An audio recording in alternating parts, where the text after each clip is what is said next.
Car में बैठी और कार की चाबी जैसे ही मैंने ऑन किया, एकदम से धमाका हुआ। पर उसी अगले ही क्षण एकदम से जैसे मैं एक शून्य के अंदर, उसमें ना समय था, ना कोई स्थान था। वो है भी, आप इतना पास भी है आपके, पर आप उसको छू भी नहीं सकते। उसको आप हटा भी नहीं सकते, उसपे कोई दाग भी नहीं लग सकता, उसको आप ख़त्म भी नहीं कर सकते। लाइट से भी ज़्यादा स्पीड होती होगी। तारे हैं, वो मुझे टच नहीं कर रहे हैं, पर मैं उसके अंदर से उतनी स्पीड के साथ जा रही हूँ और रो रही हूँ।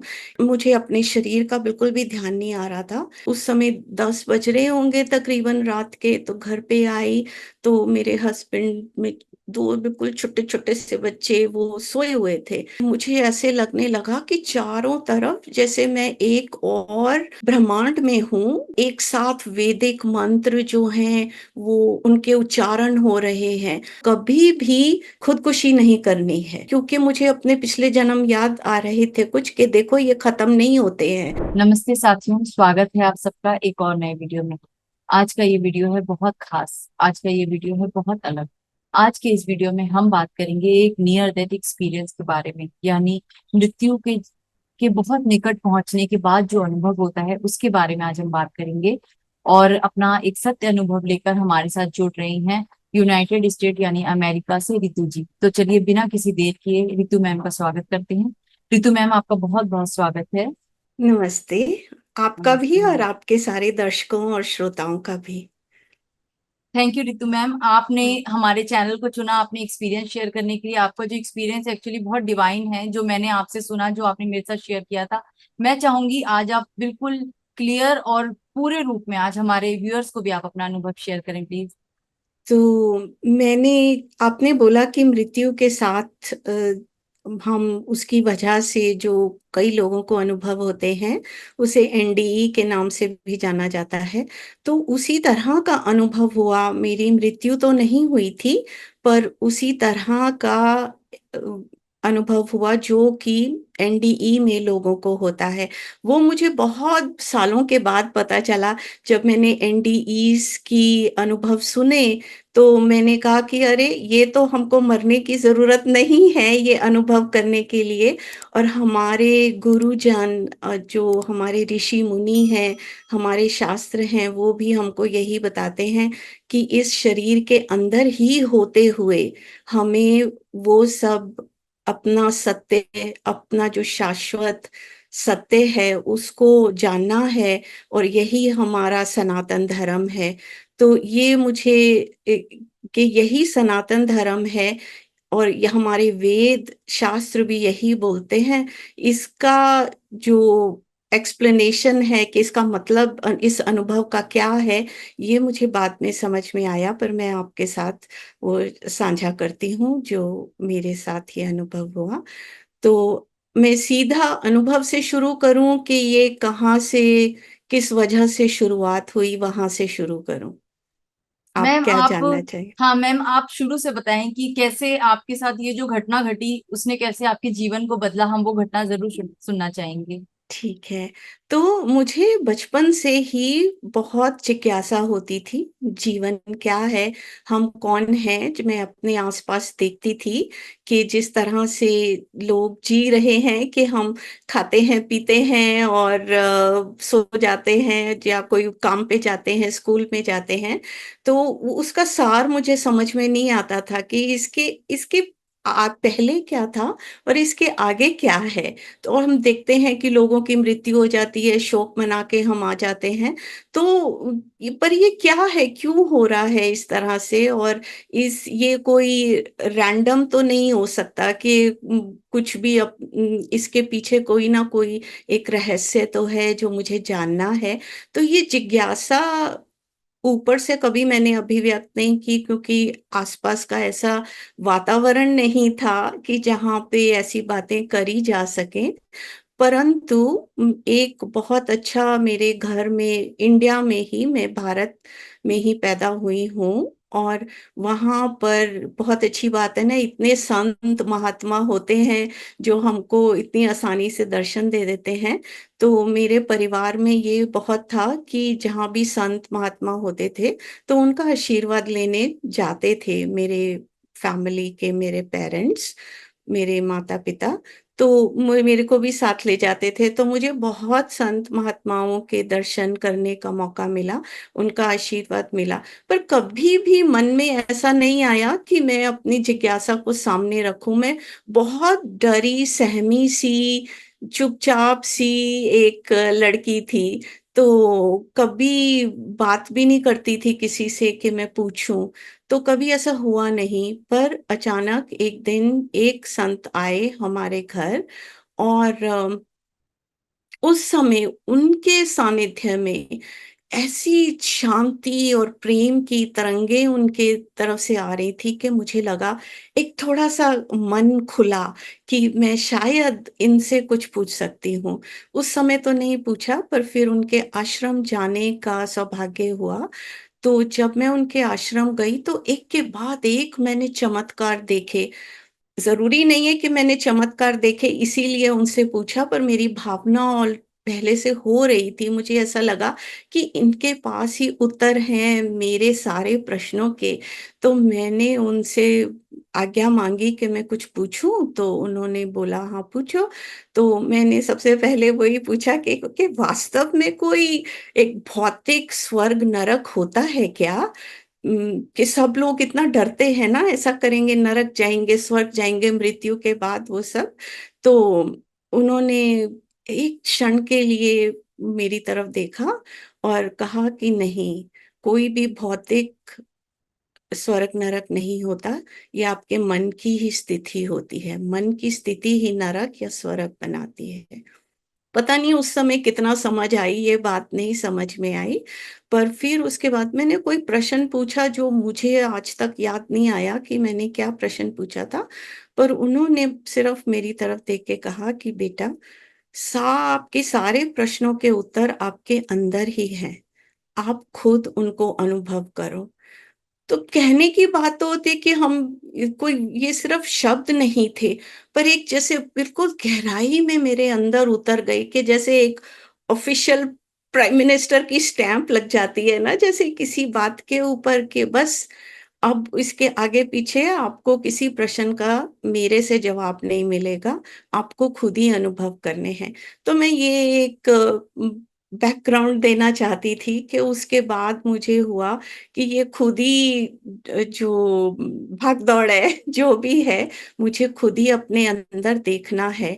तो उसी तरह से कुछ और उनसे गुरु मंत्र, उन्होंने अपने आप मुझे गुरु मंत्र दिया, कहा इसका जाप करना, और कुछ नहीं मुझे बताया। तो उसी कोशिश में मैं लगी रही, जो भी हमारी अ, हमें सिखाया जाता है एक हमारे कल्चर के अंदर, और फैमिली की जो एक्सपेक्टेशंस होती हैं कि एक लड़की को इस तरह से, एक लड़के को एक लड़की को इस तरह से जीवन व्यवहार करना चाहिए, तो वो भी मेरे अंदर भरा गया था। तो उसमें बहुत मेरे साथ कंफ्यूजन होती थी कि अम, इन चीजों का मुझे मतलब समझ में नहीं आता, पर हमको ये भी, इसको भी फॉलो करना है जो हमसे एक्सपेक्ट किया जाता है, पर ये अंदर हमेशा रहता था। तो इसी सिलसिले में मुझे कुछ कुछ अनुभव होते रहते थे पर मतलब नहीं समझ आया। और एक दिन ऐसा हुआ कि मुझे लगा, और उस जमाने में इंटरनेट नहीं होता था, कोई ऐसी बुक्स के रिसोर्सेज नहीं होते थे, और हमारी फैमिली में भी कि इंटेलेक्चुअल ज्यादा कि आप मतलब एकेडमिक और इंटेलेक्चुअल उस तरह का ज्यादा वातावरण रहता था, तो ऐसे आध्यात्मिक कुछ नहीं था। तो मुझे पता चला जहाँ पे मैं रहती हूँ यूनाइटेड स्टेट्स में, तो वहां से मेरे घर से तकरीबन 40 मिनट की दूरी पर, ड्राइविंग की दूरी पर, जहाँ पे बीच में आपको, आप हाईवे पे भी चलाते हो और स्ट्रीट लाइट्स भी आती हैं, उस तरह से 40 मिनट की दूरी पे एक मेरे को एक बुक स्टोर का पता चला जहाँ पे आध्यात्मिक किताबें शायद होती होंगी, ऐसा किसी ने एक फ्लायर मैंने देखा, तो मैंने वहाँ पे जाना शुरू किया कि मेरे को कुछ ऐसी किताब मिल जाए जिस पे मुझे कुछ प्रश्नों के उत्तर मिलें।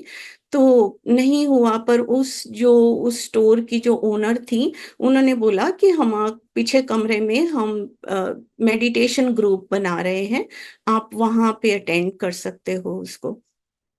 तो मैंने कभी-कभी जाना शुरू किया वहाँ पे जैसे मुझे मौका मिलता था। तो इसी तरह एक दिन मुझे बहुत गहरा ध्यान लगा और उस समय मुझे पता भी नहीं चला कि मैं कितने घंटे बैठी रही और वहाँ पे जितने लोग थे वो सब चुपचाप जा चुके थे, पर किसी ने मुझे डिस्टर्ब नहीं किया। और तो एकदम से मेरा जब ध्यान टूटा तो मैंने देखा कि अरे 9 बज रहे हैं रात के और ये तो यहाँ कोई भी नहीं है। तो मैं भागी-भागी गई कि अरे मैंने तो एक किताब खरीदनी थी या देखना था, पूछना था, तो वो उसके पास समय नहीं था, वो फटाफट दुकान बंद करने की वेट कर रही थी। तो जैसे ही मैं पार्किंग लॉट में निकली, तो उस समय सिर्फ़ जो स्टोर की ओनर थी, जिनकी दुकान थी उनकी कार थी और सिर्फ मेरी कार थी और बिल्कुल अंधेरा सा छाया हुआ था। तो मुझे थोड़ी-सी निराशा हुई कि अरे! यहाँ भी अभी कोई बात तो बनी नहीं और ध्यान भी लगा पर ऐसा तो कुछ समझ में आया नहीं, कोई उत्तर अंदर कुछ हुआ नहीं। तो उसी दशा में मैं कार में बैठी और अपनी सीट बेल्ट लगाई और कार की चाबी जैसे ही मैंने चाबी इग्निशन की में डाली और उसको ऑन किया, एकदम से धमाका हुआ। इतनी ज़ोर से कि एक क्षण के लिए मुझे लगा कि उम, कार में कोई बॉम्ब है जो फट गया है। और पर उसी अगले ही क्षण एकदम से जैसे मैं एक शून्य के अंदर और वो जो शून्य था, उसको शब्दों में उ उसका व्य व्याख्यान करना बिल्कुल मुमकिन नहीं है, पर फिर भी हमको शब्दों का इस्तेमाल करना है, तो उसको बताने के लिए कि वो बिल्कुल शुद्ध प्रेम था। वो एक उसमें ना समय था, ना कोई स्थान था, पर वो बिल्कुल प्रेम, इस तरह का प्रेम कि आप अगर जितना भी इस संसार में माँ का प्रेम बोल लें आप जितनी भी माँएँ हैं, करोड़ों माँएँ हैं, उनका प्रेम आप उसको जमा करें और उसको भी करोड़ों के साथ आप गुणा करें, उससे भी अधिक वो प्रेम जो उसका अस्तित्व ही प्रेम था। आप ऐसा नहीं कह सकते कि एक आकाश था, एक शून्य था, उसके अंदर कुछ प्रेममयी शक्ति थी, नहीं। उसका सार, उसका तत्व ही प्रेम था और वो प्रेम ऐसे ऐसा था कि आप वो है भी, आप इतना पास भी है आपके पर आप उसको छू भी नहीं सकते। उसको आप हटा भी नहीं सकते, उस पे कोई दाग भी नहीं लग सकता, उसको आप ख़त्म भी नहीं कर सकते। वो उस तरह का प्रेम और वो जैसे आप एक कपड़े को एक बाल्टी पानी की बाल्टी में डालते हैं और उसको जैसे निकालते हैं तो कैसे उसमें से बूँदें वो इतना भरा हुआ होता है पानी से कि उसके अंदर से बूँदें टपकती हैं। तो इस तरह से वो जो प्रेममय शून्य था, वो प्रेम इतना भरा हुआ था कि जैसे वो बस उसकी जो बूँदें हैं वो छलक रही हैं और वो जो निराकार है, वो ही प्रेम की बूँदें सब आकार बन रही हैं। वो ही जो भी हम पेड़-पौधे जो भी हम आकार देख रहे हैं, वो ही प्रेम की बूँदें ही हैं जो उसका आकार ले रही हैं। और उस समय मुझे अपने शरीर का बिल्कुल ख़्याल नहीं था कि मैं अपना शरीर महसूस नहीं कर पा रही थी, पर मुझे ऐसा ध्यान आ रहा था कि मैं रो रही हूँ, मतलब बिलख-बिलख के उम, जैसे आँसुओं की बारिश हो रही है मेरे अंदर से और मैं रो रही हूँ। जैसे एक स अल क करोड़ों सितारे हैं चमकते हुए और लाइट से भी ज़्यादा स्पीड होती होगी कि मैं उसके अंदर से इतनी तेज़ी से मैं उसके अंदर से जा रही हूँ, और वो भी जो तारे हैं वो मुझे टच नहीं कर रहे हैं, पर मैं उसके अंदर से उतनी स्पीड के साथ जा रही हूँ और रो रही हूँ कि ये प्रेम, मतलब बर्दाश्त नहीं हो रहा था, इतना इतना वो प्रेम था।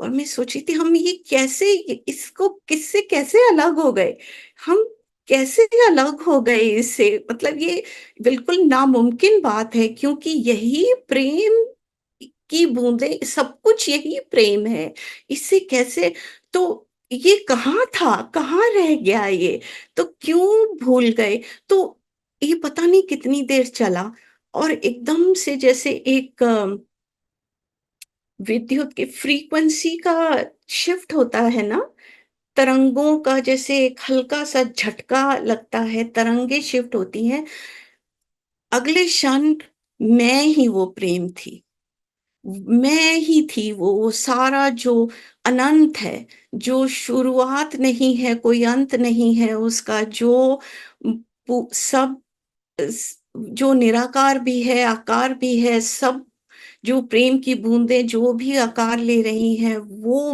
मैं ही हूँ, मेरा ही वो अस्तित्व है। और उसका जो आनंद है वो तो शब्दों में बयान ही नहीं हो सकता, बिल्कुल भी इम्पॉसिबल है वो। और वो मुझे पता नहीं कितनी देर उस तरह से रहा, फिर एकदम से फ्रीक्वेंसी चेंज हुई, और उसके बाद एकदम से मैंने देखा कि मैं ही वो अनंत ब्रह्मांड हूँ, इस तरह का अनुभव था। इसीलिए कहते हैं शायद मैम कि आत्मा परमात्मा एक ही स्वरूप है, इसीलिए इसीलिए ये शायद कहा जाता है। जी। और उस समय तो मुझे बिल्कुल इन बातों का मालूम नहीं था, मैं तो खुद ही खोज कर रही थी, तो मैं बिल्कुल जैसे एक कोरा कागज होता है उस तरह का था मेरा, तो ऐसा मेरा कोई पहले से कोई धारणा नहीं थी, और मैं ही हूँ वो। तो और फिर वो जो फ्रीक्वेंसी चेंज हुई, उसके बाद फिर मैंने देखा कि मैं ही वो अ, परमात्मा हूँ। उम, परंतु उसके साथ ही मैं ही एक मैक्रो मी एंड एक मिनी मी, जैसे कि मैं ही एक छोटे रूप में जो ऋतु का, जैसे मैं शरीर को अनुभव नहीं किया, पर एक एक छोटा सा रूप उसका, बिल्कुल छोटा सा नन्हा सा एक खिलौने के रूप में, एक वो भी एक रूप है, और मैं जैसे दोनों को अनुभव कर रही हूँ एक ही साथ। जो अपना परमात्मा स्वरूप है वो भी हूँ मैं, और एक ये छोटा-सा भी हूँ, और उसको वो प्रेम की बूँदें ही बाँधे हुए हैं। वो ही एक प्रेम की बूँद है जो एक एक छोटा-सा रूप बन गई है। और वो जो मेरा परमात्मा स्वरूप है, वो अब वो प परम आनंद में, परम प्रेम में, परम आनंद में अपने रूप को, एक यूनिक अंश को, बूंद को अनुभव करना चाहता है। अपने अनंत बूंदों को, अनंत यूनिक बूंदों को अनुभव करना चाहता है, और उसके बीच में और कोई रिश्ता नहीं है प्रेम के सिवाय। वो सिर्फ प्रेम का अलग-अलग तरह से अनुभव करना चाहता है, अपनी सब बूँदों के द्वारा, अपने सब आकार के द्वारा। वो सिर्फ प्रेम को आप कितनी अनंत रूप में उसका अनुभव कर सकते हो, उसको एन्जॉय कर सकते हो। व व वही एक रिश्ता है। मुझे अपने शरीर का बिल्कुल भी ध्यान नहीं आ रहा था कि मैं ही ब्रह्मांड हूँ, मैं ही परमात्मा हूँ, मैं ही ये अंश हूँ। तो ये क्या जगह से मैं ये सोच, मुझे ये अनुभव हो रहा है, ये अनुभव कहाँ हो रहा है कि मैं इसको इंटरप्रेट कर रही हूँ, इस चीज़ को। ये चेतना कहाँ, ये क्या चीज़ है? तो उस समय मुझे अनुभव हुआ कि अगर मुझे अपने शरीर का अनुभव हो रहा होता, तो जहाँ पे मेरा सिर है, जहाँ पे हम ब्रह्मरंध्रा भी बोलते हैं, कि जैसे उसके चारों तरफ एक ऊर्जा है, एक चेतना है जो इस कम्युनिकेशन को इंटरप्रेट कर रही है। कि ये मैं हूं, ये है, वो है चेतना, और वो वहां पर स्थित है। पर उसके बाद फिर मैंने वही देखा दोबारा से कि मैं इतनी गति के साथ सितारों के बीच में से जा रही हूँ, जैसे स्पेस के अंदर से, और मैं रो रही हूँ। तो अभी लगातार जब से मैं रो रही हूँ बिलक बिलक के, और मैं सोच रही हूँ कि ये ये तो सिर्फ प्रेम का ही रिश्ता है, इतने शुद्ध प्रेम का। तो ये हम कैसे भूल जाते हैं, ये हम सब कैसे भूल जाते हैं? इतनी घृणा, इतना वायलेंस, इतनी मारकाट, ये कहाँ से आती है? क्यों भूल जाते हैं? तो उसमें मतलब इतना मुझे सबका सबके लिए दुख हो रहा था, और मैं रो रही थी इतनी ज्यादा। और ऐसे पता नहीं कितनी देर चलता रहा। फिर एकदम से मैंने नोटिस किया कि मैं इग्निशन की में चाबी को मैं बंद कर रही हूँ। जैसे मैंने बंद किया, तो मैंने देखा कि मैं अपने घर के सामने पार्क कर रही हूँ कार। मैंने पार्क करी है। यानी मैम मैं आपको रोकना चाहूंगी। आपने बोला था कि आप 9 बजे तक मेडिटेशन कर रहे थे रात को। फिर आप उठे, आपने देखा आसपास कोई नहीं है, आप गाड़ी में बैठे, आपने गाड़ी में चाबी लगाकर ऑन की है, एक धमाका हुआ है, और आप उस परमानंद में खो गए, उस ब्रह्मांड में, उस यूनिवर्स में मिक्स हो गए। उसके बाद जब हम्म। आपकी कॉन्शियसनेस वापस आई, यानी जब आपका की चेतना लौटी, तब आपने देखा कि आप अपने घर के पार्किंग में हैं, और आप गाड़ी की चाबी ऑफ कर रहे हैं। और जो आपने पहले बताया था कि आपके घर से उस मेडिटेशन या ये बुक स्टोर की दूरी लगभग 40 मिनट की है, 40 मिनट। तो वो 40 मिनट आप ड्राइव करते रहे, लेकिन आप कॉन्शियसली यूनिवर्स के साथ कनेक्टेड थे, राइट? हाँ, बिल्कुल। तो किसने ड्राइव किया? इतनी बातें उसमें से समझ में आई कि वाकई में हम जो समझते हैं कि हमारा ये छोटा सा दिमाग, कि वो सारी दुनिया चला रहा है और हम चला रहे हैं इस दिमाग की वजह से, ऐसा ये वो परमात्मा की शक्ति है, जो ये चेतना है, वो ही सब कुछ चला रही है, हमको चला रही है।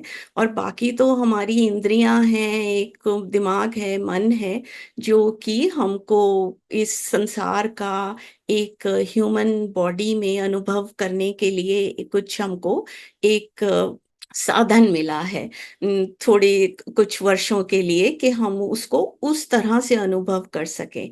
पर असली में तो वही परमात्मा की चेतना ही हमारे अंदर है, जो शक्ति है, वो ही सब कुछ चला रही है, और हमको एक्चुअली में अपनी ये इंद्रियों की आवश्यकता नहीं है, और वो किसी भी तरह से आपको अ, आपके काम कर सकती है।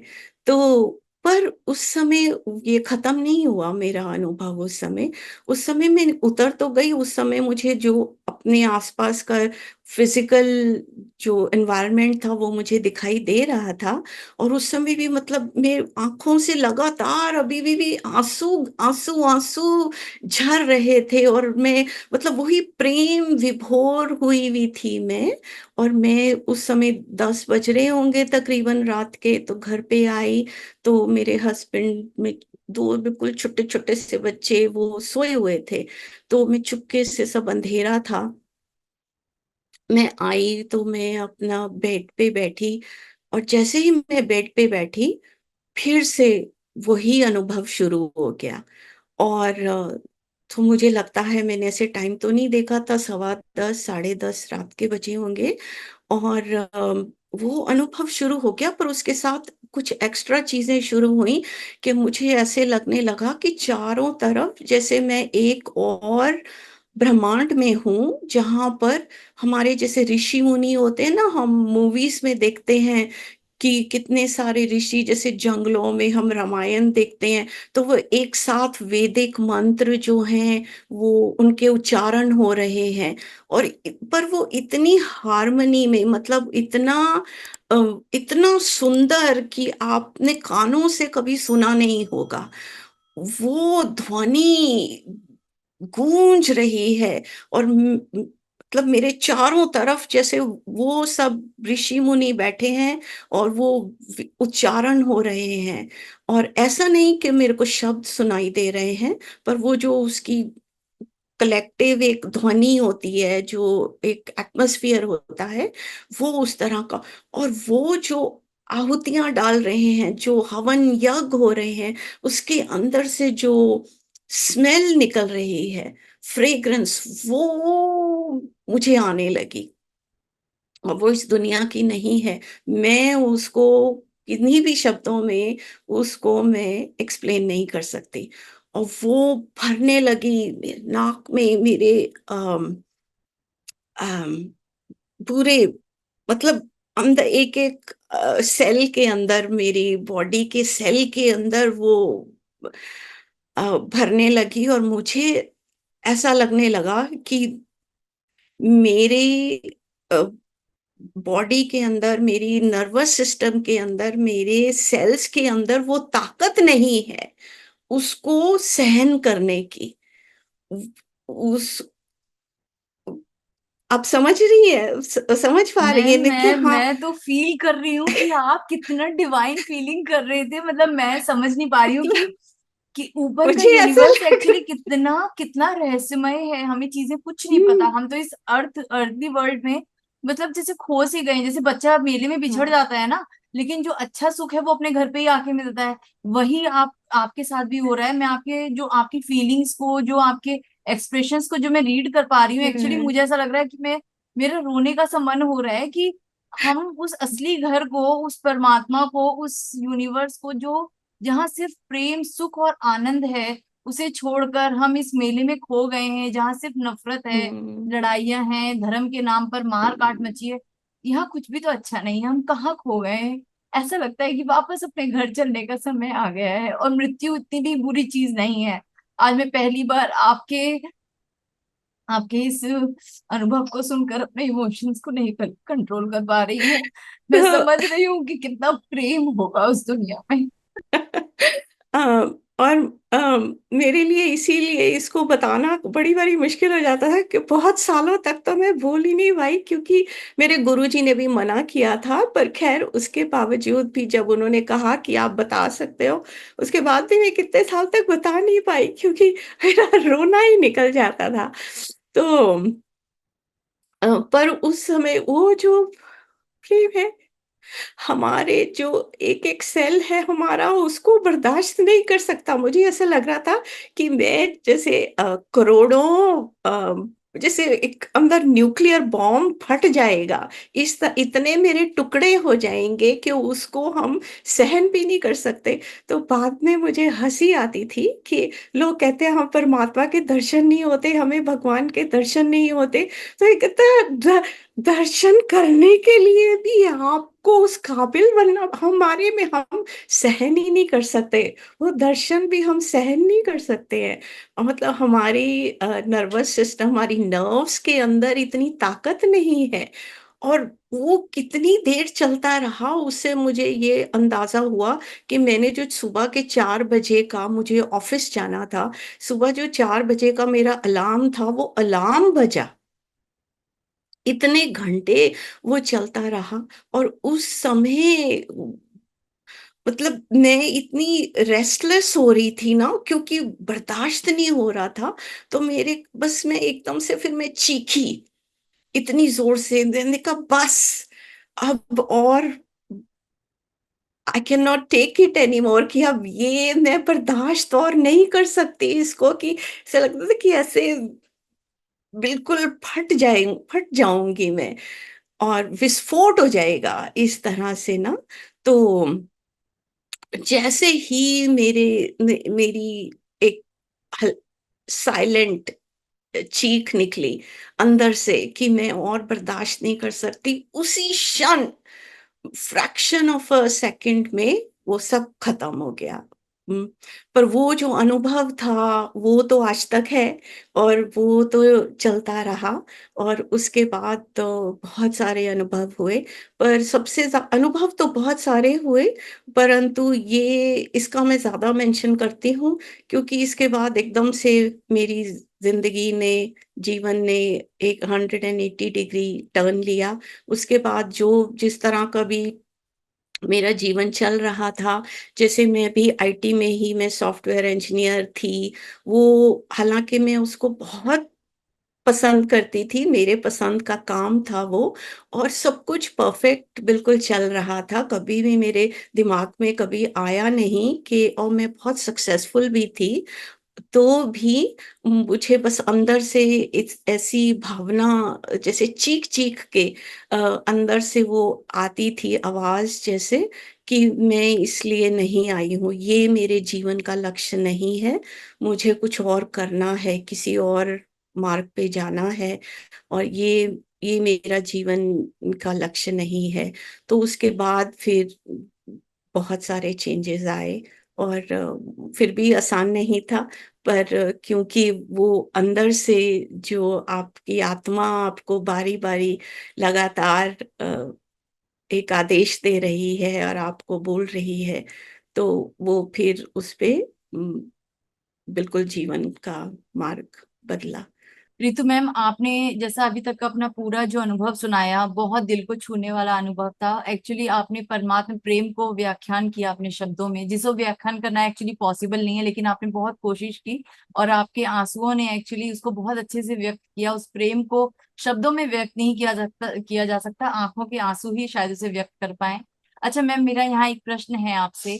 आपने कहा था कि जब आप मेडिटेशन करने के लिए उस बुक स्टोर में गई थी, और जब आपको वापस आप जब अपने कॉन्शियसनेस में आई तो रात के 9 बज चुके थे। तो मैं जानना चाहूंगी कि आप कितने बजे मेडिटेशन आपने करना स्टार्ट किया था? तकरीबन क्योंकि मैं ऑफिस के बाद गई थी तो 6 साढ़े 6 बजे होंगे। उम, हुँ। ओके, यानी कि आपने शाम के 6 साढ़े 6 स्टार्ट किया था और आप लगभग 9 9 बजे तक कर रही थी, यानी हुँ, आपने तीन हुँ, चार घंटे अच्छे से, 3 साढ़े 3 घंटे काफी अच्छे से हुँ, डीप मेडिटेशन में थी आप। तो उसके हुँ। बाद ही आपको फीलिंग हुई। अच्छा मैम, आपके जीवन में इसके बाद आपने बताया कि और भी बहुत कुछ अनुभव हुए। तो अगर कुछ और भी स्पेसिफिक अनुभव हैं तो हम वो सुनना चाहेंगे, और हम ये जरूर सुनना चाहेंगे आपसे कि उस अनुभव के होने के बाद आपके जीवन में किस तरीके का परिवर्तन यानी चेंजेस आए। हाँ, एक अनुभव तो उससे पहले भी हो रहे थे, पर ऐसे परिवर्तन आए ऐसा नहीं था, और मुझे समझ भी नहीं थी कि इनका क्या मैं मतलब निकालूँ इन अनुभवों का। तो जैसे इस जो अनुभव मैंने बताया है, इसके पहले मुझे ये भी दिखाई देता था जैसे हम सोते हैं, तो बिल्कुल सोने के एक क्षण पहले हमारी जो एथीरिक बॉडी है, सूक्ष्म शरीर है, कैसे हमारे शरीर से निकल के जाता है। उम, हाँ, मैं वो देखती थी कि वो निकल के जाता है, और फिर वो कैसे वापस आता है, और जैसे ही वो वापस आता है, जैसे आप एक कंप्यूटर जैसे प्लग करते हैं, तो इस तरह से ऐसा फ़ील होता है कि वो जब चेतना है, वो जो सूक्ष्म शरीर है, वो जब प्लग इन होता है, तो तब हमारी हम जाग तो जाते हैं, हमारी आँख तो खुल जाती है, पर वो जो हमारा सोचना है, हमारे अंदर बुद्धि है, जो बुद्धि चलने लगती है, वो उसके बाद चलने लगती है। तो उससे मुझे समझ में आया कि वाक़ई में जब एक्चुअल पूरा हम शरीर उस जो सूक्ष्म शरीर है, वो हमारे ठोस शरीर को जब मृत्यु जिसे हम बोलते हैं, जब वो छोड़ देता है, देहांत होता है, तो कैसा होता है कि वो स्थायी रूप में वो चली जाती है, पर ऐसे कि वो नींद के समय भी जाती है, और इसीलिए जो हमारी गहरी नींद है, वो इतनी ज़रूरी होती है कि उसके अंदर वो भी एक समाधि की तरह होती है कि हमें अपना भी होश नहीं होता, हमें दुनिया का होश नहीं होता, कुछ भी हमें अपना नाम, पता कुछ भी नहीं मालूम होता, हमारे रिश्तेदार कौन है, हमारा बैंक बैलेंस क्या है, हमारी जॉब क्या है, हम कहाँ पे हैं, ये भी नहीं पता होता हमको। तो वो जो परमानंद की स्थिति होती है, उसको क्योंकि हमने कॉन्शियसली चेतन मन से उसको अनुभव नहीं किया, तो हमको कुछ याद नहीं रहता है। पर कि जो तुरीय अवस्था, जो समाधि की अवस्था होती है, कि वो हमको, हम ये ही अनुभव चेतन मन से करें, तो हम ये ही चीज अनुभव कर सकते हैं। और उससे ये भी समझ में आया कि जैसे जो हमारे गुरु हैं, मेरे गुरु हैं जो, और इस तरह के जो अम, काबिल एनलाइटेंड मास्टर्स जो होते हैं, कि वो हमेशा ही समाधि की अवस्था में होते हैं। तो वो सो भी रहे होते हैं तो हमारी तरह की नींद नहीं होती, क्योंकि वो 24 घंटे वो इसी समाधि की अवस्था में होते हैं। तो ये बातें समझ में आई। और ये भी देखा कि हमारी जो सूक्ष्म शरीर है, वो सिद्ध लोकों में जाता है। और वहां पे एक तरह से जैसे हमारी काउंसलिंग होती है, हमको मार्ग दिखाया जाता है। तो हमारी बहुत लर्निंग जो है, जो हम सीखते हैं, वो बहुत सारी हमारी, हम जब सो रहे होते हैं तो वो होती है, वो भी मुझे अनुभव हुए। तो तो इसीलिए हम कहते हैं ना कि कोई समस्या है, कोई मैथ की प्रॉब्लम भी है, जैसे आप उलझे हुए हैं, कर नहीं पा रहे, तो बोलते हैं कि सो जाओ। और उसको आप फिर जब सुबह उठते हैं, तो आप उसका वो सॉल्यूशन आपको फटाफट मिल जाता है। तो मुझे उससे ये समझ में आया कि ये कितना जरूरी है कि आप रात का जो वो समय है, हमको फ्री में इतना ज्ञान मिल रहा है, हमको इतनी राह दिखाई, दिशा मिल रही है हमको। और उसको हम जो हमारा सोने से पहले का समय होता है, उसको हम शांत मन से उस सोने की अवस्था में जाएं, बजाय कि गुस्से में या तनाव में। वरना वो एक बहुत ही कीमती एक समय होता है, जो हम सिद्ध लोक में, हम वो दिशा भगवान से, देवी देवताओं से हम वो दिशा पा सकते हैं। तो ये भी सी चीजें समझ में आई। और उसके बाद जब ये अनुभव, लाइफ चेंजिंग ट्रांसफॉर्मेटिव एक्सपीरियंस जो बताया था मैंने, उसके बाद क्योंकि मुझे लगा कि ये जो समय है, जो हमारा मन है, ये मन और शरीर ही हमें समय और स्थान में बांधे हुए है। क्योंकि जो मैंने अनुभव किया वहां पे तो समय नाम की कोई चीज ही नहीं है। तो जो समय भी है, वो भी हमारी मन की स्थिति है।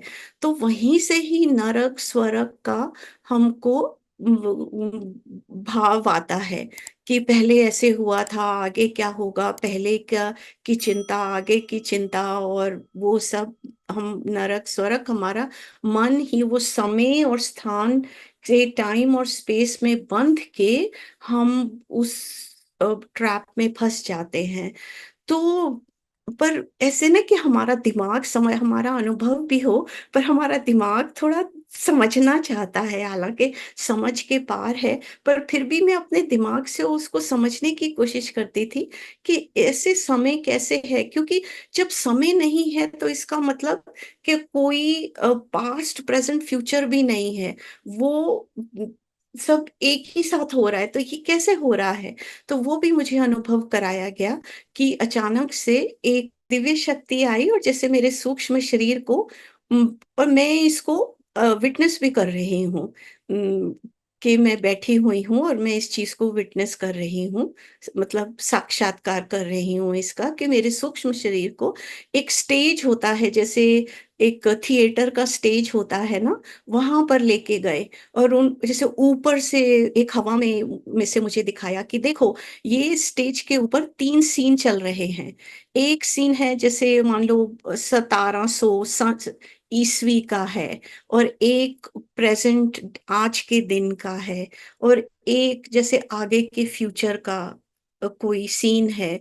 तो अलग अलग कलाकार हैं जो स्टेज के तीन अलग भागों में बैठे हुए हैं, पर जहां पे लाइट गिर रही है, पूरा स्टेज बिल्कुल अंधेरा है, और जहां पे लाइट गिर रही है, हम सिर्फ एज जो श्रोता हैं, जो ऑडियंस बैठी हुई है, वो सिर्फ वही देख पा रही है जिस पर प्रकाश गिर रहा है। तो हम उनको लगता है कि बाकी स्टेज खाली है, जो जिस पे अंधेरा, जिस पे प्रकाश गिरता है, यानी कि हम अपनी चेतना का, ध्यान का, इंट भाव का, और इंटेंशन और अटेंशन का, जहाँ पे हम उसका प्रकाश डालते हैं, वो हमारे सामने आ जाता है। और हमको लगता है कि सिर्फ यही है, और वो समय में बंध जाता है। हमको लगता है कि यही वास्तविकता है, और कुछ क्योंकि हमें दिखाई नहीं दे रहा, तो ये एग्जिस्ट नहीं करता। पर एक्चुअली में वो सब साइमल्टेनियसली एक ही समय में सब एग्जिस्ट कर रहा है, क्योंकि वो समय में बंधा हुआ नहीं है। ये फिर भी दिमाग से समझना मुश्किल है कि ऐसा, पर इसीलिए फिर मैंने देखा कि जैसे हम मैं गुरुजी के सामने जाती थी, और मैं देखती थी गुरुजी के सामने कोई भी आता था, नहीं भी आता था, तो उनको सबका पता रहता था कि उनकी आत्मा की पूरी जर्नी कहाँ से शुरू हुई है, इनके पिछले जन्म कौन से हैं, इनकी भाव दशा क्या है, इनका जो आध्यात्मिक बैंक बैलेंस है, वो जमा घटा कहाँ पर है, वो उसी तरह से उनको निर्देश देते थे कि आपको अपनी आगे की दिशा के लिए, आध्यात्मिक उन्नति के लिए मार्ग में क्या करना है। तो वो सब उनको दिखता था, और उनको पता रहता था, और आगे की संभावनाएं इनकी क्या है, उसके हिसाब से भी वो निर्देश देते थे। तो उस समय तो नहीं, बाद में जब मैंने ये सब देखना शुरू किया, तो वो लिंक हुआ, समझ में आया कि इस वजह से, क्योंकि वो तो निराकार में है, वो समाधि अवस्था में है हमेशा, और वो उनकी आत्मा परमात्मा में विलीन है, और इसीलिए वो समय से परे हैं, और यानी कि मन से शरीर की जो ट्रैपिंग्स हैं, उससे परे हैं वो, और इसीलिए वो सारा देख सकते हैं, एक ही क्षण में, एक ही समय में सब देख सकते हैं। और फिर एक अनुभव हुआ कि मुझे बहुत होता था कि मेरे को और भी दिशा मिले, क्योंकि मेरे गुरुजी तो, हालांकि वो सब जगह ट्रैवल करते थे, पर मुझे कभी नहीं बताया उन्होंने, जैसे मुझे छोड़ दिया ना, क्योंकि जैसे वो स्टैंप उन्होंने लगा दी थी कि खुद ही अनुभव करो। तो मुझे बहुत होता था कि मुझे भी बताएं, मुझे भी निर्देश कुछ और भी बातें बताएं कि तुझे ये डिसीजंस लेने चाहिए, कौन से दिशा मेरे लिए ठीक रहेगी, क्योंकि मुझे नहीं समझ में कई बारी समझ में आता ना कि आप कौन सी चॉइस जो है, कि आप उसको सही ले रहे हैं, नहीं ले रहे हैं, कि मेरे को गाइड करते रहें इस तरह से। तो मैं अंदर बहुत रोती थी, जैसे एक आप तरसते हैं, तड़पते हैं कि एक तरह का आपको वो इस तरह का मार्गदर्शन मिले। तो उस दशा में एक अनुभव हुआ मुझे, कि जिसे हम आउट ऑफ बॉडी एक्सपीरियंस बोलते हैं, कि मैंने देखा कि मेरा सूक्ष्म शरीर निकला मेरे अंदर से, और जैसे वो उड़ के गया, पूरी उड़ान उसकी मैंने अनुभव करी, कि अंतरिक्ष के अंदर से जैसे वो पूरा उड़ के गया, और उनके आश्रम में मैं पहुंची, और उनके दरवाजे को मैंने खटखटाया, और और मैं बड़ी आशा के साथ वहां पे खड़ी हुई कि मुझे बहुत प्यार करेंगे, जैसा मैं उनको देखती थी सबके साथ इतना लाड दुलार करते थे, कि उस तरह से मेरे साथ बात करेंगे और मुझे मार्गदर्शन देंगे। तो पर उन्होंने दरवाजा खोला, चुप, कुछ भी नहीं, बिल्कुल कोई कोई भाव, कोई एक्सप्रेशन नहीं उनके फेस पे। तो बस फिर उन्होंने दरवाजा बंद कर दिया, और मैं एकदम से शॉक्ड, मैंने कहा ये क्या हुआ, कि मुझे तो जैसे इग्नोर कर दिया बिल्कुल उन्होंने। तो कुछ क्षणों के बाद वो आए, और उन्होंने, जैसे हमारे कपड़े के थान होते हैं ना, रंग बिरंगे कपड़े, जैसे हम एक कपड़ों की दुकान में जाते हैं, थान पड़े हुए होते हैं, हम्म। तो इस तरह हम्म। से एक ढेर उन्होंने थान का, जो बहुत सुंदर सुंदर फैब्रिक था, जो फैब्रिक था, और सब अलग अलग रंगों का था। इतने सुंदर सुंदर रंग थे, और वो ढेर सारे ना उन्होंने मुझे पकड़ा दिए और दरवाजा बंद कर दिया। एकदम से उसके बाद मेरी आंख खुली और मैंने कहा, ये क्या मतलब हुआ? बात तो मेरे साथ कोई कर ही नहीं। और फिर एकदम से अंदर से जवाब आया कि जैसे वो कह रहे हैं कि तो वो जो एक रॉ मटेरियल होता है, कि ऐसे जीवन को चलाने का जो फैब्रिक होता है, जो कपड़ा होता है, हर रंग का तुमको दे दिया गया है। ये अब तुम डिसाइड करो कि तुमको क्या करना है, इसको वेस्ट करना है, इसको अपनी इच्छा से, जिसे हम फ्री विल बोलते हैं, कि ये तुमको दी गई है, कि तुम इसको बनाओ, आगे तुम इसका क्या करना चाहते हो। तो उससे मुझे ये समझ में आया कि हाँ, हम जो आते हैं इस जीवन में, वो संभावनाएं लेके आते हैं, पर क्योंकि कोई समय नहीं है, कोई स्थान नहीं है, कोई वो वो तो हमारी गलत फहमी है। तो इस तरह से अनंत संभावनाएं हैं हमारी। हम अपनी शक्तियों को, हमको जो हम अपनी जमा पूंजी संस्कारों की और बुद्धि की, विवेक की, शक्ति की जो लेके आए हैं, ये हम किस संभावना में आगे क्या इसके साथ करना चाहते हैं, ये हमारे को पूरा, हम को क्रिएटर हैं एक तरह से परमात्मा स्वरूप के साथ।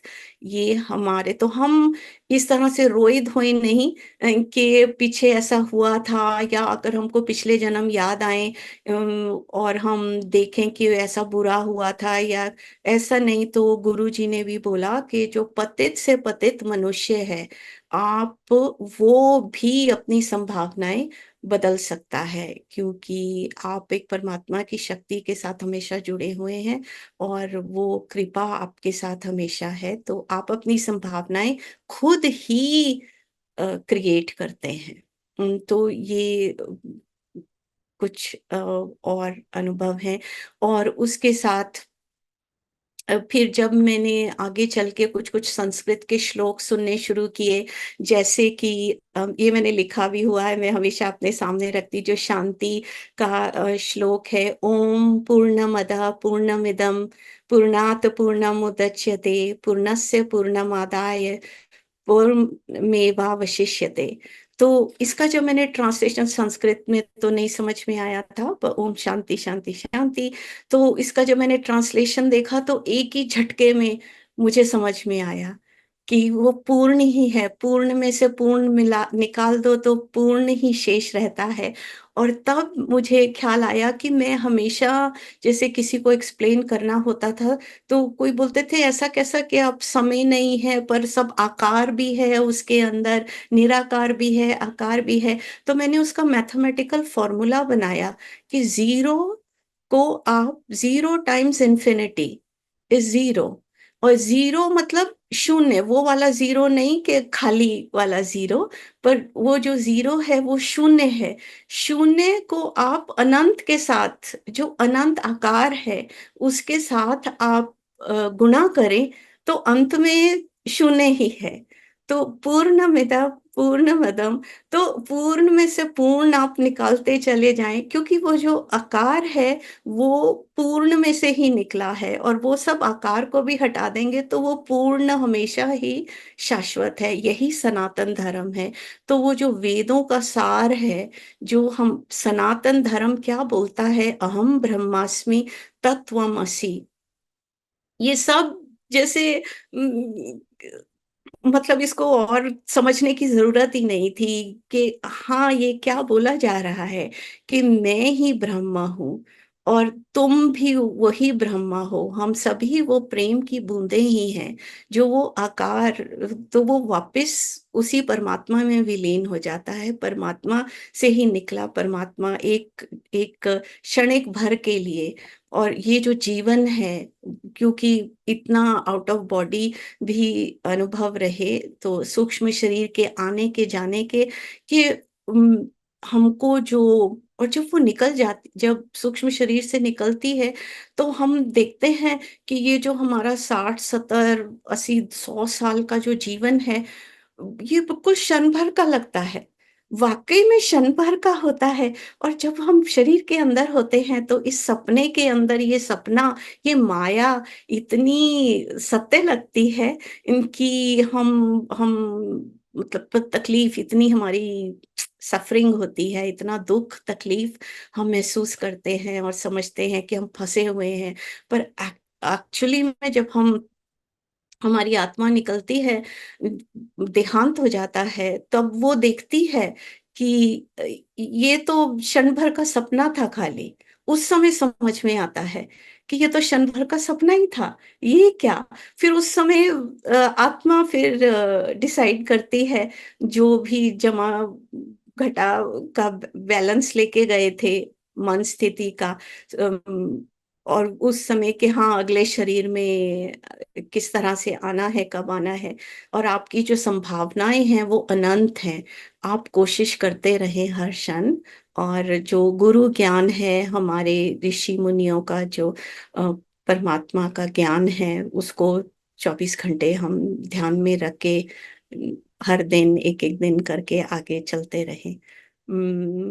और और वेदों का, फिर कृष्ण जी का, जैसे कि जो मैं ही, जैसे उन्होंने अपना विराट रूप दिखाया जब गीता को पढ़ा, तो उसके अंदर वो विराट रूप ऐसे आकार वाला, हम देखने में तो, क्योंकि टीवी में दिखाना होता है, तो वो आकार वाला दिखाते हैं कि बड़ा हो गया, पर वो निराकार का है, वो अनंत का अनुभव है, और वो ना जलता है, ना मरता है, वो ना काट सकते हैं, ना उसका आदि है, ना शुरुआत है, ना अंत है।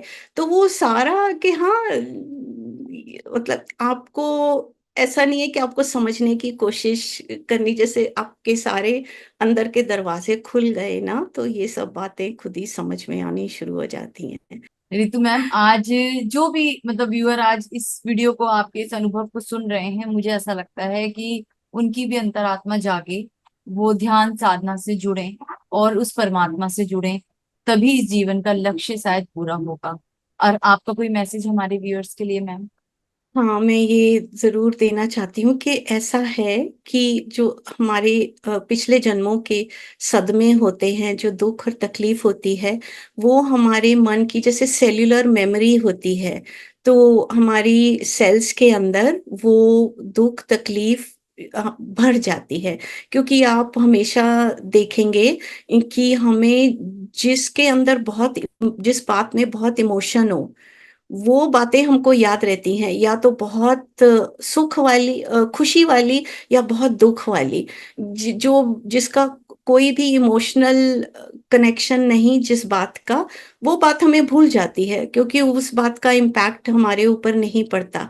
तो इसी तरह से जो दुःख तकलीफ़ें हमने पिछले जन्मों में सही हैं, और जो हम इस जन्म में भी हमने सदमे जो सहे हैं, वो एक तरह से हमारी सेल के डीएनए में चले जाते हैं। तो उसको भी हमको दबाना नहीं है। वो इस साधना एक माध्यम है, जिससे वो निकल के आते हैं, और वो इसलिए आते हैं कि हम उनको अटेंशन दे सकें, और उसको भी प्रेम दे सकें। और कभी भी खुदकुशी नहीं करनी है। और क्योंकि अगर आपने करी, क्योंकि मुझे अपने पिछले जन्म याद आ रहे थे कुछ, कि देखो ये खत्म नहीं होते हैं, कि अगर आप खुदकुशी करेंगे, तो ये फिर आपको यही चीज़ दोबारा से आपके साथ और भी तकलीफ़ के रूप में आएगी। तो आपको जो जीवन है आपका बहुत कीमती है, आपने बहुत तपस्याएँ, बहुत साधनाएँ करी हैं इस मनुष्य शरीर को धारण करने के लिए, इसको हल्के में नहीं लेना है, और अपनी कोशिश जारी रखें। ये important message. Thank you so much Ritu ma'am. मैं कितना थैंक्स करूं आज के इस वीडियो के लिए, मुझे नहीं पता। एक तो मैं पहली बार इतनी भावुक हुई आपके अनुभव को सुनकर, क्योंकि आपके अनुभव के वो जो शब्द थे मेरे एकदम जैसे उतर रहे थे अंतर मन में, और ऐसा लग रहा था कि शायद मैं भी उस आनंद को कहीं ना कहीं मिस कर रही हूँ, मुझे भी उस आनंद की प्राप्ति करनी है। तो मेरे लिए भी आज का जो ये वीडियो था एक मैसेज के लिए के तरह ही आया है मेरे जीवन में, कि मुझे भी, मैं औरों को जो ये मैसेज दे रही हूँ, ये मैसेज मेरे लिए भी है कि मुझे भी ध्यान साधना में अपने आप को और लेकर गहराई तक जाना है। और जो भी व्यूअर आज इस वीडियो को देख रहे हैं, सुन रहे हैं, प्लीज इस चीज को समझने की कोशिश करें कि ये जीवन बहुमूल्य है, इसे कभी नहीं व्यर्थ जाने देना, और सुसाइड जैसे थॉट तो आने भी नहीं देने हैं। क्योंकि सच में जैसा आपने बताया, हमने बहुत तपस्या करके मनुष्य जीवन पाया है, उसे ऐसे ही नहीं व्यर्थ गंवाना है। और रितु मैम, मैं क्या कहूँ, जाने का समय हो रहा है, विदाई की जी। घड़ियां हैं। आप फिर से इमोशनल हो रही हो, और आपको देखकर मैं भी। लेकिन ऊपर वाले ने मिलवाया है, तो कुछ ना कुछ इसके पीछे भी एक अच्छा मोटिव ही है। इस चैनल के थ्रू मैं बहुत अच्छे अच्छे लोगों से मिलती हूँ, और मैं हर रोज परमात्मा को इसी थैंक्स के साथ, जब मैं सोती हूँ तो यही थैंक्स करती हूँ कि तुमने मुझे बहुत कुछ दिया, लेकिन सबसे जो अच्छी चीज दी वो ये दी कि मुझे तुमने स्पिरिचुअलिटी का एक रास्ता दिखाया, और आप जैसे अच्छे लोगों से मिलने का मुझे ये प्लेटफॉर्म दिया। इस प्लेटफॉर्म के जरिए मैं इतनी अच्छी अच्छी आत्माओं से मिल रही हूँ कि शायद मैं ही दिन पर दिन एक एक सीढ़ी ऊपर चढ़ने के लिए, ये मेरा रास्ता है। मुझे नहीं पता कि परमात्मा कैसे मुझे अपने पास बुलाएगा, शायद यही एक सीढ़ी है, यही एक जरिया है जिससे मैं चढ़कर जा रही हूँ। और आप जैसे लोगों का आशीर्वाद, ब्लेसिंग्स, प्रेयर और प्यार ही है जो मुझे और जितने भी देखने वाले व्यूअर्स हैं सबको ऐसे ही बढ़ाते हुए आगे लेकर जाएगा। Thank you so much Ritu ma'am, दिल से आपको बहुत बहुत थैंक यू है। Thank you so much. हम परमात्मा के निमित्त मात्र हैं। सभी जिस तरह से जो भी वो काम हमसे करवा रहे हैं, हम वो कर रहे हैं। हम सिर्फ वो परमात्मा का ही संदेश आगे लेके जा रहे हैं। आपका और आपके दर्शकों का, श्रोताओं को बहुत-बहुत नमस्ते, और अपना आशीर्वाद बना के रखें। Thank you ma'am, thank you. Thank you. तो दर्शकों, आज आपने देखा कितना भाव विभोर करने वाला ये वीडियो था, एक सत्य अनुभव था, एक ऐसी टीचिंग थी हमारे जीवन में हमें आगे बढ़ाने के लिए, एक प्रेरणा थी। तो इसे गहराई से समझें और अपने जीवन में आगे बढ़ें, ध्यान साधना में उतरें, परमात्मा से जुड़ें। यही मेरी इस चैनल के थ्रू आप सबसे यही कोशिश है, और मैं आगे भी ये कोशिश कंटिन्यू करती रहूंगी। तो फिर आपसे जल्द मिलूंगी एक और नए वीडियो के साथ। तब तक अपना ख्याल रखें, परमात्मा से जुड़े रहें। धन्यवाद।